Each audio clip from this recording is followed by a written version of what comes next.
Bonjour à tous, c'est JB de tablettedroid.com.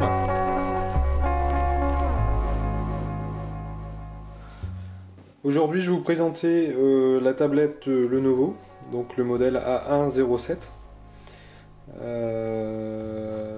Donc, je vais vous montrer tout de suite le contenu de l'emballage. Donc, nous la recevons comme ça.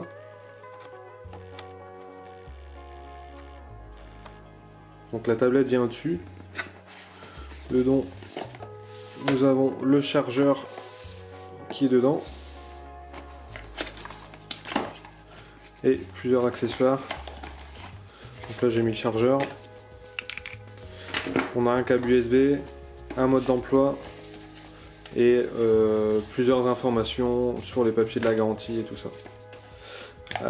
Donc au niveau de la tablette, c'est la vraie marque, c'est pas une copie.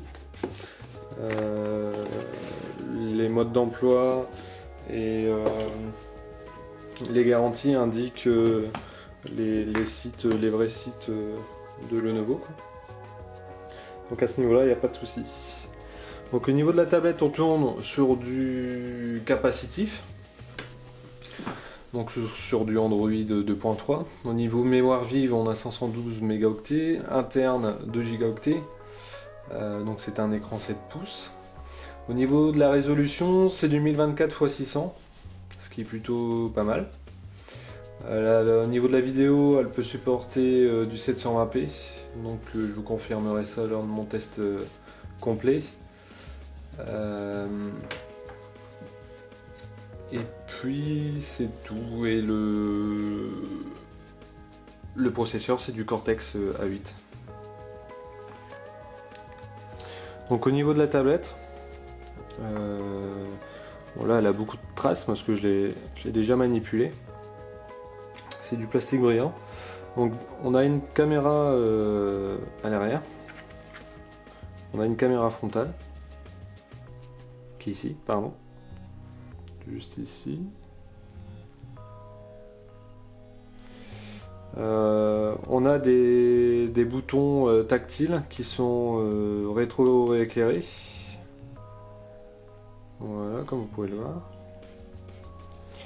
Sur le dessus, on a les boutons volume qui sont bien incrustés dans la coque.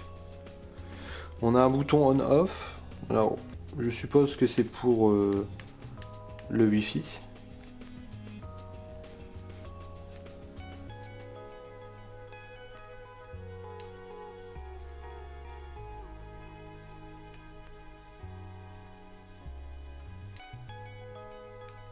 Enfin bon, il faudra que je regarde ça dans mon test complet. Sur le côté, nous avons ici la prise de casque, le bouton d'alimentation.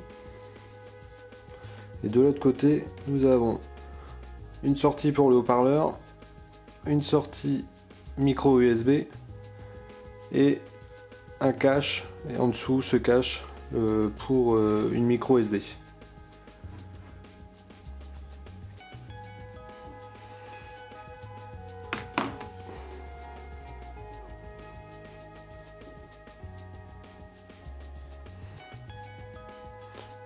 Donc, hop.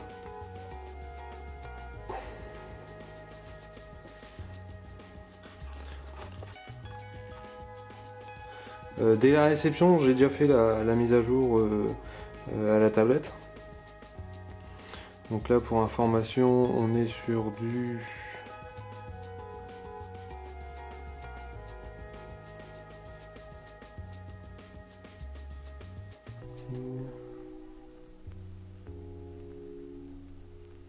sur du Android 2.3.4.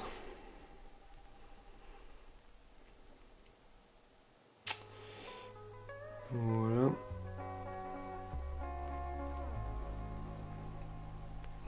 Le tactile et la tablette répond assez facilement. Limite le mauvais côté, c'est le manque de langues additionnelles. Si vous voyez là, les seules langues qui sont disponibles, c'est le chinois et l'anglais. Ce qui est un peu dommage. J'ai déjà regardé sur le net si on pouvait ajouter la langue FR, mais le seul moyen c'est de compiler une ROM. Donc voilà. Mais bon, j'ai vu sur d'autres forums qu'il existait déjà des ROM, des custom ROM. Donc voilà.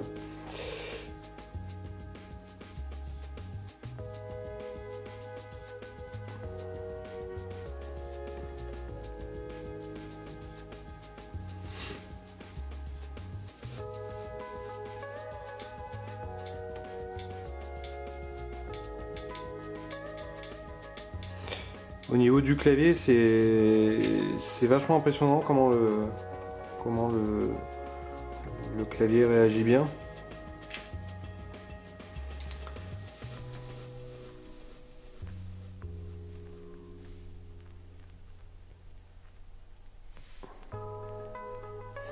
J'ai essayé de taper un peu de texte avec et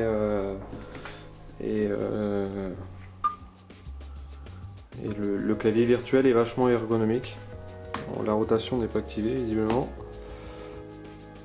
Au niveau du navigateur, c'est pareil, c'est assez fluide.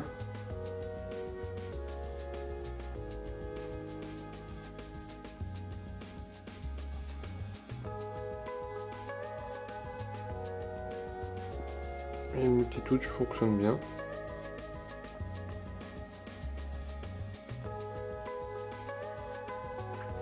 Voilà, donc il y a d'autres applications installées dessus d'origine. Donc pour la plupart des applications en langue chinoise.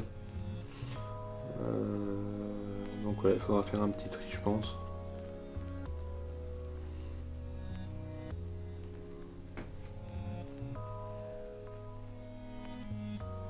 Galerie, musique, sinon toutes les applications sont dedans.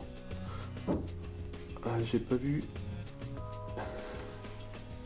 Visiblement il n'y a pas de marquette. Je viens de remarquer ça.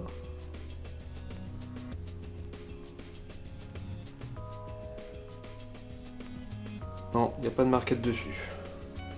Donc à voir avec les custom ROM, ce qu'ils peuvent proposer. Mais bon, voilà. Je vous ferai un détail complet sur mon test qui arrivera prochainement. Voilà, bonne soirée à tous, salut!